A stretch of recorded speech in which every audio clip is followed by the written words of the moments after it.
Hello everyone, आप देख रहे हैं अपना यूट्यूब चैनल लिटिल कॉन्वर्सेशन। मैं हूं आपके साथ मनीषा त्रिपाठी।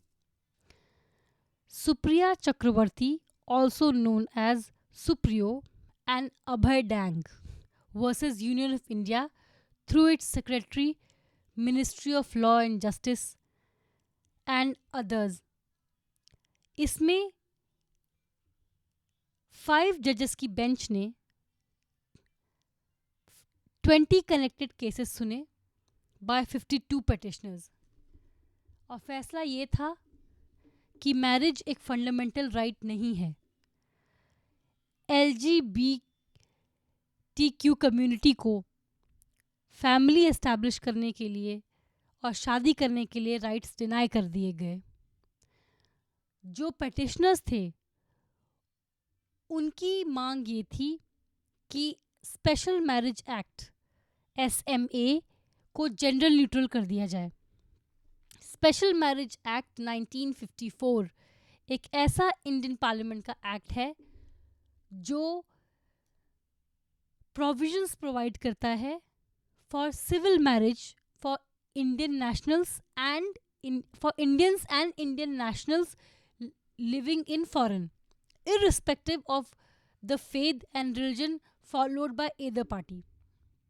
जो petitioners थे उनकी मांग ये थी कि इसकी इंटरप्रिटेशन ब्रॉड करके सेम सेक्स कपल्स को भी इंक्लूड कर लिया जाए। ये मांग खारिज कर दी गई और सुप्रीम कोर्ट ने लेजिस्लेचर को डायरेक्ट किया कि वो इस चीज़ पे लॉ बनाए। होमोसेक्सुअलिटी जो ये टर्म है ये 19th सेंचुरी में कॉइन किया गया था 1868 में by an Austrian born Hungarian psychologist Karl Maria Benkert. इन्होंने ये टर्म कॉइन किया था और इसका मतलब ये है कि एक इंडिविजुअल में अगर उसका सेक्सुअल ओरिएंटेशन, उसका अट्रैक्शन अपने सेम सेक्स के मेंबर की तरफ होता है, the person is attracted towards her own sex और हिज ओन सेक्स। जो टर्म गे है वो यूजुअली होमोसेक्सुअल से सिनोनिमस माना गया है। फीमेल होमोसेक्सुअल्स को लेस्बियन कहा जाता है। Different time, different era and different cultures में होमोसेक्सुअलिटी को टॉलरेट, बैन, अभोर किया गया है। From Plato symposium to current queer theory, इस पे काफ़ी फिलोसफिकल डिबेट्स भी रहे हैं। 1973 तक अमेरिकन साइकेट्रिस्ट एसोसिएशन होमोसेक्सुअलिटी को एक मेंटल इलनेस डिफाइन करता था, क्लासिफाई करता था। 6 सितंबर 2018 तक इंडिया में होमोसेक्सुअलिटी को क्रिमिनलाइज किया गया हुआ था। It was a criminal act. Religious leaders इसे कहते हैं कि थेरेपीज से और प्रेयर से इसे क्योर किया जा सकता है। कभी कभी सोसाइटी के आगे ऐसे सवाल खड़े होते हैं जिनके आंसर्स बाइनरी नहीं होते, यस या नो, राइट या रॉन्ग। ऐसे जवाब नहीं दिए जा सकते उन सवालों के। होमोसेक्सुअल्स को, ये जो सेक्सुअल माइनॉरिटी हैं, इनको इनके राइट्स दिए जाएं या नहीं दिए जाएं, it's not a binary question. और समटाइम्स सवाल ये भी उठता है कि सोसाइटी कहाँ तक इंडिविजुअल्स के राइट्स को ट्रैम्पल कर सकती है। मैंने बहुत बार अपने पिछले वीडियोस में भी कहा है कि individuals should not harm the society. I, me and my self, मैं, मेरी मर्जी से ऊपर भी उठ के इंसान को सोचना चाहिए। इंडिविजुअल इंटरेस्ट के परसूट में सोसाइटी को नहीं हार्म करना चाहिए। लेकिन कभी कभार सवाल ये भी होता है कि कहाँ तक इंडिविजुअल हैप्पीनेस को, एक व्यक्ति की खुशियों को, उसके राइट्स को सोसाइटी के लिए ट्रैम्पल किया जाए। कहाँ तक एक खुशी, एक अभिव्यक्ति की आज़ादी, एक अभिव्यक्ति की खुशियाँ, उसके राइट्स, उनके गला दबाया जा सकता है फॉर द सोसाइटी। क्या अगर हम इन सेक्सुअल माइनॉरिटीज़ को उनके राइट दे देते हैं तो हार्म क्या है? सोसाइटी को क्या हार्म हो रहा है अगर उनके राइट्स, उनको उनके प्रेफर्ड पार्टनर्स को चूज करने का राइट अगर हम दे देते हैं, उसका क्या नेगेटिव इम्पैक्ट होगा सोसाइटी पे? ये कि वो दूसरों को इन्फ्लुएंस करेंगे? नहीं, देयर इज नो हार्म, क्योंकि ये कोई बीमारी नहीं है कि दूसरों के साथ रहने के लिए फैलेगी। If I am a heterosexual, if I am attracted to a person of opposite sex, मैं सारी ज़िंदगी होमोसेक्सुअल्स के बीच रहूंगी तो भी होमोसेक्सुअल नहीं बनूंगी। And a person who is homosexual who is attracted to the person of same sex, वो सारी ज़िंदगी हेट्रोसेक्सुअल्स के बीच रहेगा तो भी हेट्रोसेक्सुअल नहीं बनेगा। ऐसे बीमारी, ना तो ये बीमारी है, न ये मेंटल इलनेस है, न ये वेस्टर्न इम्पोर्ट है। It's a individual choice and sometimes society should respect individual choice. इस केस में राइट से ज़्यादा हैप्पीनेस कहना ज़्यादा सही रहेगा। क्या क्योंकि वो सेक्सुअल माइनॉरिटीज़ हैं, क्योंकि वो माइनॉरिटी हैं, उनकी खुशियों को नज़रअंदाज कर देना, उनकी खुशियों को छीन लेना, उनके राइट्स को, उनके हक को उनको न देना सही है? ये जो आर्ग्यूमेंट है कि जो ये सेम सेक्स कपल्स हैं, इनको बच्चे अगर अडॉप्ट करने का राइट दे दिया गया तो उनको समाज में एडवर्सियल एडवर्सरियल एडवर्सरियल बिहेवियर बर्दाश्त करना पड़ेगा।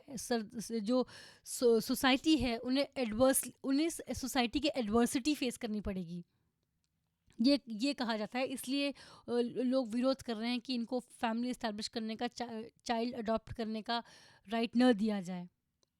लेकिन क्या क्योंकि हमारी सोसाइटी रूढ़िवादी है, उसके लिए हम इंडिविजुअल्स की खुशियों को ट्रैम्पल कर दें? उसके लिए क्या हम एक व्यक्ति को सफ़र करने दें क्योंकि हमारी सोसाइटी बैकवर्ड कंजर्वेटिव है?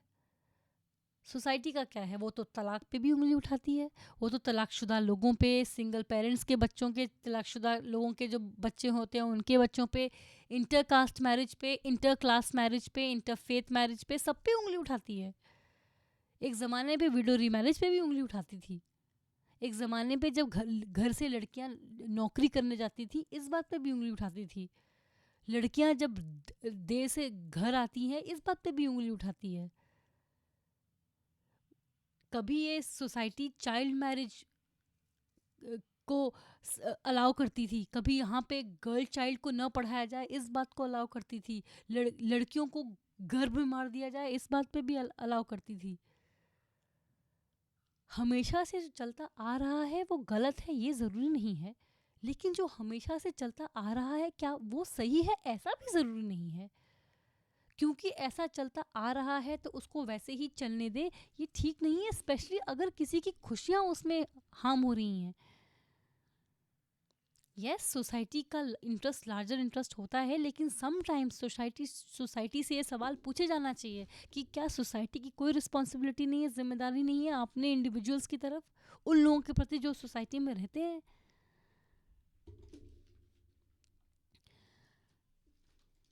यहाँ तो दहेज को भी मंजूरी मिल जाती है।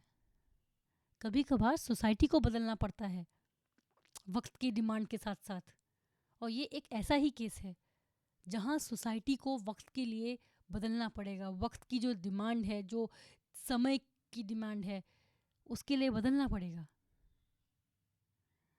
झुकना पड़ेगा। कहते हैं ना, जो पेड़ बदलती हवा के साथ झुकना नहीं सीखते वो टूट जाते हैं। संस्कृतियों और सभ्यताओं के साथ भी ये सच है। जो वक्त के साथ बदलती हैं, अडेप्ट करती हैं, उनका तो विस्तार होता है। लेकिन जो संस्कृतियाँ बदलने से मना कर देती हैं, स्ट्रिक्ट हो जाती हैं, फ्लेक्सिबल नहीं होती, बदलते वक्त के साथ बदलती रीतियों को अपनाती नहीं हैं, वो सिर्फ इतिहास की किताबों में रह जाती हैं. They just remain a chapter in a history notebook. वक्त आ गया है कि LGBTQ ये जो कम्युनिटी है, इनके राइट्स को हम एक्नॉलेज करें, उनको उनकी खुशियाँ जीने दें, उनकी लाइफ जीने दें, उनकी खुशियाँ उनसे नहीं छीनें. मान लीजिए सपोज एग्जाम्पल के तौर पे अगर आप कह रहे हो कि नहीं नहीं ये तो सिर्फ बीमारी है, इसकी शादी किसी दूसरी मतलब ऑपोजिट सेक्स के इंसान के साथ कर दो, ठीक हो जाएगा सब. ऐसे में आप सिर्फ उस बंदे पे अत्याचार नहीं कर रहे हो, दूसरे वाले बंदे पे अत्याचार कर रहे हो. दोनों की जिंदगी बर्बाद होगी, एक की नहीं. आप दोनों की शादी दोनों को एक ऐसे बंधन में बांध रहे हो जिसमें दोनों कभी खुश नहीं रहने वाले. So you are spoiling both, दोनों की जिंदगी स्पॉइल हो रही है. जिसको जिससे शादी करनी है उससे करने दी जाए, चाहे वो उसके मेल उसके सेक्स को बिलोंग करता हो या ऑपोजिट सेक्स को बिलोंग करता हो, क्योंकि ज़बरदस्ती की शादी, ज़बरदस्ती का यूनियन कभी भी हैप्पीनेस नहीं दे सकता. कभी कभी इंडिविजुअल को चाहिए कि वो सोसाइटी के इंटरेस्ट के लिए पीछे हट जाए. Individual interest should take a back seat for the society. और कभी कभी ये चाहिए कि सोसाइटी इंडिविजुअल की खुशी के लिए झुक जाए. Individual right should take precedence over the society. Sometimes individual happiness must take precedence over societal norms. क्योंकि ये सेक्सुअल माइनॉरिटी है, इनके राइट्स पे ट्रैम्पल कर देना ये सही नहीं होगा. आज के लिए इतना ही. मुझे दीजिए इजाज़त. ऐसे टॉपिक्स पे चर्चा के लिए बने रहें मेरे चैनल लिटिल कॉन्वर्सेशन के साथ. इस वीडियो पे अपनी राय ज़रूर कमेंट करें. इस वीडियो को लाइक करें, शेयर करें. मेरे चैनल को प्लीज़ सब्सक्राइब करें. सी यू अंटिल नेक्स्ट टाइम.